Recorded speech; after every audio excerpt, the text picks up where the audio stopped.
Hi friends, RK news తెలంగాణకు స్వాగతం. ఈరోజు ముఖ్యాంశాలు. కేసీఆర్ జమానా డబల్ ఖజానా, 7 ఏళ్లలో తెలంగాణ ఆర్థికం రెట్టింపు, ప్రపంచంలోనే వేగంగా ఆర్థిక అభివృద్ధి చెందిన ప్రాంతంగా తెలంగాణ రికార్డ్, పారిశ్రామిక వృద్ధి, మౌలిక వసతుల కల్పన, విద్య, శాంతి భద్రత అన్నిట బ్లేష్, ఆర్థికవేత్త సౌరభ్ ముఖర్జీ ప్రశంసలు. గత 7 ఏళ్ల పాలనలో బీఆర్ఎస్ పార్టీ పాలనలో రాష్ట్ర ప్రభుత్వ ఆర్థిక స్థితిగతులు మెరుగుపడడం జరిగింది.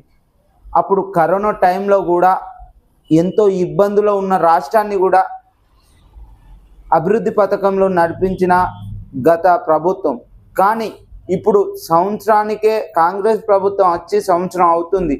అయినా వారు ఇచ్చిన హామీలో ఒక్క హామీ కూడా పూర్తి స్థాయిలో అమలు చేయక మరియు రాష్ట్ర స్థితిగతులనే మార్చేయడం, ఇది ఎంతవరకు అంటే రాష్ట్ర దివాలా తీసే పరిస్థితిలో ఉంది. ఒక సంవత్సర పాలనలో మరియు వీళ్ళు హామీలన్నీ పూర్తి స్థాయిలో అమలు చేసి ఆర్థిక పరిస్థితి దిగజారిందంటే ఒక తీరుండు. దానిలో పావుల కూడా పూర్తి స్థాయిలో అమలు చేయలేక రాష్ట్ర స్థితిగతులనే దిగజారే పరిస్థితులకు తెచ్చిన కాంగ్రెస్ పార్టీ. లాయర్తో వస్తే భయం ఎందుకు, చట్టాలంటే అపరమన్న నమ్మకం, గౌరవం ఉంది. ఇది రాజ్యాంగం నాకు కల్పించిన హక్కు. ప్రభుత్వంపై నమ్మకం లేకనే న్యాయవాదితో వచ్చాను. చెప్పినవి చెప్పినట్టు చూపటం సర్కారుకు అలవాటు. లగచర్ల కేసులో నరేందర్ రెడ్డిని అలాగే అరెస్ట్ చేశారు. ఎలక్ట్రోల్ బండ్లపై బహిరంగ చర్చకు సిద్ధమా? బ్యాన్లు ఇచ్చిన 2022లో రేజ్ జరిగింది. 2023లో ఏసీబీ ఆఫీస్ వద్ద మీడియాతో మాజీ మంత్రి కేటీఆర్. ఏసీబీ ఆఫీస్ వద్ద హైడ్రామా. విచారణకు వచ్చిన కేటీఆర్ను అడ్డుకున్న ఏసీబీ. లాయర్తో వస్తే అనుమతించబోమని స్పష్టీకరణ. లిఖితపూర్వకంగా స్టేట్మెంట్ ఇచ్చి వెళ్ళిపోయిన కేటీఆర్. 9న హాజరు కావాలంటూ మరో నోటీస్. హైకోర్టు తీర్పు వచ్చే వరకు రాలేను. ఈడీ సమాధానం పంపిన కేటీఆర్. నిన్న హైడ్రామా జరిగింది మరియు ఈడీ నోటీసులు ఇవ్వడం జరిగింది. ఈడీ నోటీసులకు కేటీఆర్ గారు లాయర్ను తీసుకొని రావడం జరుగుతుంది. లాయర్ను తీసుకున్నట్టే కేటీఆర్ గారిని అనుమతించమని చెప్పడం ఎంతవరకు అంటే కక్షపూరితమైన హైకోర్టు వద్దు, ఇప్పుడే అరెస్ట్ చేయొద్దు, కరెక్ట్ ఆధారాలు లేదన్నా కూడా ఈడీ నోటీసులు ఇవ్వడం ద్వారా లాయర్ను తీసుకొని కేటీఆర్ గారు రావడం జరిగింది. కేటీఆర్ గారు లాయర్ను తీసుకొని వస్తే అనుమతించకపోవడం ఎంతవరకు రాష్ట్ర ప్రభుత్వం మరియు ఈడీ కలిసి ఇది కుట్రపూరితమైన ఆరోపణ చేస్తుందని లాయర్ను తీసుకొని వచ్చిన కేటీఆర్ గారిని అనుమతించకపోవడం ఇది ఎంతవరకు దీని మీద కేటీఆర్ గారు లిఖితపూర్వకమైన సమాధానం ఇచ్చి వెళ్ళిపోవడం జరిగింది. హైకోర్టు 9న మళ్ళా నోటీసులు ఇవ్వడం జరిగింది. భరోసా మోసం, బగ్గుమన్న రైతాంగం. 15,000 ఇవ్వాల్సిందేనని డిమాండ్. ఆ హామీలన్నీ బేషరతుగా అమలు చేయాల్సిందే. రాష్ట్ర వ్యాప్తంగా రైతుల నిరసన ఆందోళనలు, పలు చోట్ల రోడ్లపై బెటాయింపులు, ధర్నాలు. సీఎం దిష్టిబొమ్మల దానం. రాష్ట్ర రోకలు. వరంగల్లో హామీ పత్రాల సమాధి. భద్రాద్రిలో దున్నపోతుకు వినతి పత్రం. ఎక్కడికక్కడ నిర్బంధం, అక్రమాల అరెస్ట్. రాష్ట్రంలో జరుగుతున్న మోసపూరితమైన హామీ మీద రైతులు మరియు ప్రతిపక్షంగా ఉన్న బీఆర్ఎస్ నాయకులు మరియు బీజేపీ నాయకులు రాష్ట్ర ప్రభుత్వంపై మండిపడడం జరుగుతుంది. ఎక్కడికక్కడ జిల్లాలలో మరియు విలేజ్లలో ఉన్న రైతులు ఈ కాంగ్రెస్ పార్టీ పైన మండిపడడం జరుగుతుంది. ఎందుకంటే వరంగల్ డిక్లరేషన్లో ఎలక్షన్ల ముందు మాకు రైతు భరోసా కింద 15,000 ఇస్తానని చెప్పి దానిలో ఏ కోతలు లేవు, ఎలాంటి షరతులు లేకుండా మేము ఇస్తాం, కేసీఆర్ కంటే 5,000 ఎక్కువ ఇస్తామని చెప్పి ఇప్పుడు దానిలో 2 పసర్లు అయినా కూడా మీరు రైతు భరోసా ఇవ్వకుండా దానిలో కోతలు పెట్టే విధానం చేస్తున్న రాష్ట్ర ప్రభుత్వం మరియు ఆ 15,000 ఇవ్వకుండా మళ్ళీ 12,000 ఇస్తామని డిక్లరేషన్ ఇవ్వడం వలన సీఎం గారు ఎక్కడికక్కడ రైతుల ఆందోళన చెంది నిరసనలు మరియు ధర్నాలు చేయడం జరుగుతుంది. ప్రతిపక్షాలుగా ఉండి మేము ప్రజల పక్షాన కొట్లాడాలని వారి పక్షాన ఉండి నిరసనలకు ధర్నాలకు అండగా ఉంటే వారిని నిర్బంధం చేయడం, ఎక్కడికక్కడ అరెస్టు చేయడం జరుగుతుంది. ఇదే మన రాష్ట్రంలో జరుగుతున్న పరిస్థితులు. రుణమాఫీ కాలేదని హైకోర్టుకు 2 లక్షలు మాఫీ చేస్తామని ప్రభుత్వం మోసం చేసింది. బడోన్పల్లి రైతుల పిటిషన్. గత ప్రభుత్వం ₹1,00,000 రుణమాఫీ చేస్తానని చెప్పింది, ఏకకాలంలో చేసింది, కొంతమందికి చేయలే కానీ సాధ్యపడలే. కానీ అదే కాంగ్రెస్ గవర్నమెంట్ వరంగల్ డిక్లరేషన్లో 2 లక్షల రుణమాఫీ సాధ్యం కాని పరిస్థితిలో కూడా అది నెరవేరదో అని ఒక స్వచ్ఛత లేకుండా 2 లక్షల రుణమాఫీ చేస్తానని చెప్పడం జరిగింది. మోసపూరితమైన హామీ. కానీ ప్రభుత్వంలోకి వచ్చినాక పూర్తి స్థాయిలో అమలు చేయక 2 లక్షల రుణమాఫీ ఉన్న రైతులు ఆందోళన చెందడం జరుగుతుంది. ఎందుకంటే పైన అప్పు కడితే 2 లక్షల రుణమాఫీ చేస్తున్నారు. వారు అప్పో తెచ్చి కడితే ఇప్పటి వరకు వాళ్ళకు రుణమాఫీ కాలేకపోయి వాళ్ళు ఆందోళన చెంది నిన్న హైకోర్టుకు పిటిషన్ ఇవ్వడానికి వెళ్ళడం జరిగింది. రైతులకు భయపడే కేటీఆర్కు నోటీసులు. ఫార్ములా ఈ రేస్ కేసులో విషయం లేదు. వ్యూహం ఫలించక రేవంత్ బొక్కబొర్ల. మామగారి సంవత్సరీకం ఉన్న విచారణకు హాజరైన కేటీఆర్. రేవంత్ చేతిలో తోలుబొమ్మల ఏసీబీ మీడియాతో మాజీ మంత్రి జగదీష్ రెడ్డి గారు నిన్న ప్రెస్ మీట్లో అనడం జరిగింది.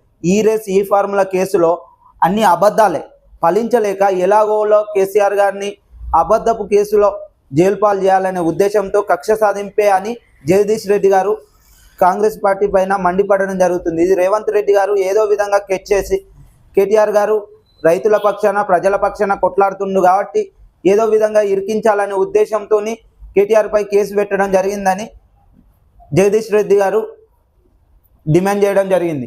టీటీడీ లైసెన్స్ ఆఫీసర్కు యాదగిరిగుట్ట వేతనం 2 ఏళ్ల పాటు నెలకు 1,00,000 చొప్పున ఇవ్వాలని జీవో మండిపడుతున్న భక్తులు.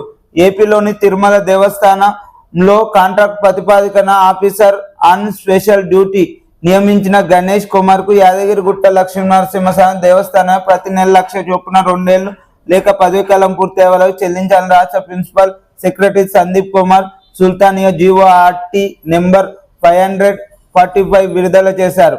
యాదగిరిగుట్ట దేవస్థానంలో ఈవోతో పాటు ఏఈఓ పర్యవేక్షకులు, అసిస్టెంట్, ఇతర ఉద్యోగస్తులు కలిపి 1,050 మందికి నెలసరి జీతాలు, ఇతర పెన్షన్ కాంట్రాక్టులు ఉద్యోగులు చెల్లింపులు కలుపుకొని నెలకు 4 కోట్లు ఖర్చు భరించాల్సి ఉంటుంది. కొండపైకి వెళ్లి ఎంట్రీ ఫ్లైఓవర్, కొండపైన నూతన కళ్యాణ మండపంతో పాటు భక్తులకు వసతులు కల్పించాల్సి ఉంది.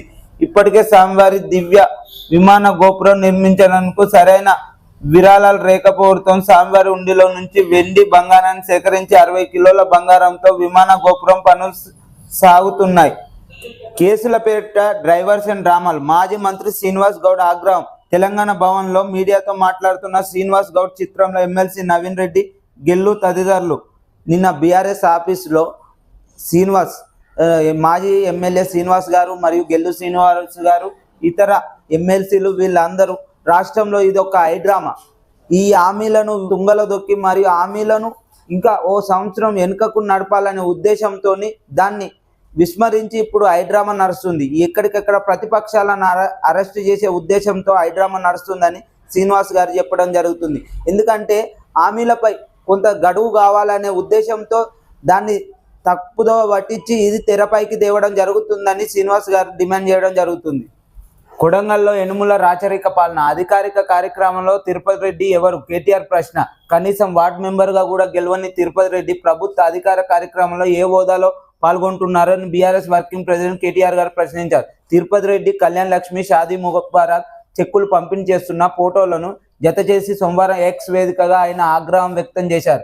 వార్డు మెంబర్ కూడా గెలవని వ్యక్తికి సీఎం స్థాయి అధికారులు ఉన్నాయంటే అది యనుమల రాచరిక పాలన సాధ్యమవుతుందని వ్యాఖ్యానించారు.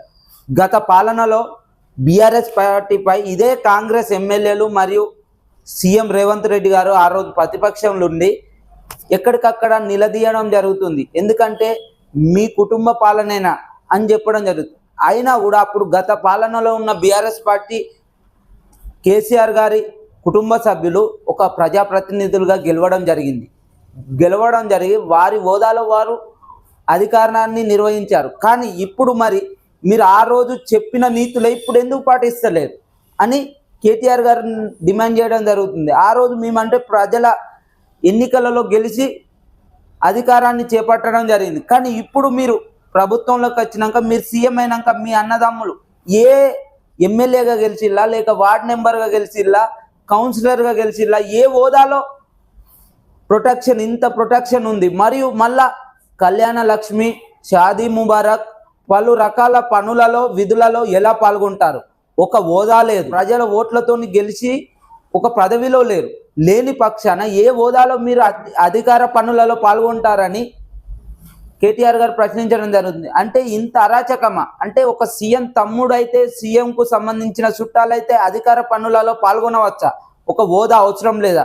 ఇది తెలంగాణ ప్రజలు గమనిస్తున్నారు. ఆ రోజు మీరు మాట్లాడిన మాటలు ఈ రోజు మీకు వర్తించరా? అంటే మీరు మాట్లాడే మాటలు ఒక ప్రజలకైనా, ప్రతిపక్షాలకు ప్రజలకైనా మీకు వర్తించరా అని కేటీఆర్ గారు డిమాండ్ చేయడం జరుగుతుంది. ఇదేనా రైతు డిక్లరేషన్? ఇచ్చిన మాట ప్రకారం ప్రతి ఎకరానికి 15,000 రైతు బంధు ఇవ్వాలి. రైతు వ్యతిరేక పార్టీ కాంగ్రెస్ స్థానిక ఎన్నికల్లో గుణపాఠం తప్పదు. మాజీ ఎమ్మెల్యే శంకర్ నాయక్. ఎగ్గొట్టిన రైతు భరోసా ఎప్పుడు వేస్తావు చెప్పు, హామీలను వెంటనే అమలు చేయాలి. DBO 38 కాలువల ద్వారా సాగునీరు విడుదల చేయాలని భూపాలపల్లి మాజీ ఎమ్మెల్యే గండ్ర వెంకటరమణ. కాంగ్రెస్ను రైతన్నలే పాతరేస్తారు. కేసీఆర్ రైతు బంధు, రేవంత్ రాబంధు మారరు. మాజీ ఎమ్మెల్యే నన్నపనేని నరేందర్. మీరు వరంగల్లో నిన్న ఎక్కడికక్కడ బగ్గుమన్న రైతులు మరియు ప్రతిపక్షాలు మీరు ఆ వరంగల్ డిక్లరేషన్లోనే 15,000 వేస్తానని చెప్పి మాట తప్పడం జరిగింది. అది ఎప్పుడు పూర్తి స్థాయిలో అమలు చేస్తారో రైతులకు చెప్పాలి. కానీ మీరు 15,000 ఇస్తానని వరంగల్ సభలో సోనియా గాంధీ గారు మరియు ప్రియాంక గాంధీ గారు, ఖర్గే గారు, రాహుల్ గాంధీ సమక్షంలో మీరు 15,000 అని చెప్పి మాట మార్చి ఇప్పుడు 12,000 వేస్తానంటారు. కావున నిన్న 12,000 వేస్తానని మంత్రివర్గంలో చెప్పిన రేవంత్ రెడ్డి గారి మాటలకు వరంగల్ మొత్తం బగ్గుమని ఎక్కడికక్కడ రైతులు ధర్నా చేయడం జరిగింది.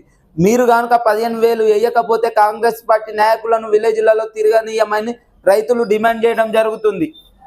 ఇలాంటి మరెన్నో వీడియోస్ కొరకు ఆర్కే న్యూస్ తెలంగాణను సబ్స్క్రైబ్ చేయండి, షేర్ చేయండి. మీ సపోర్ట్ ఎల్లవేళలా ఉంటే మరిన్ని వీడియోస్ చేసేందుకు ముందుకు వస్తాను.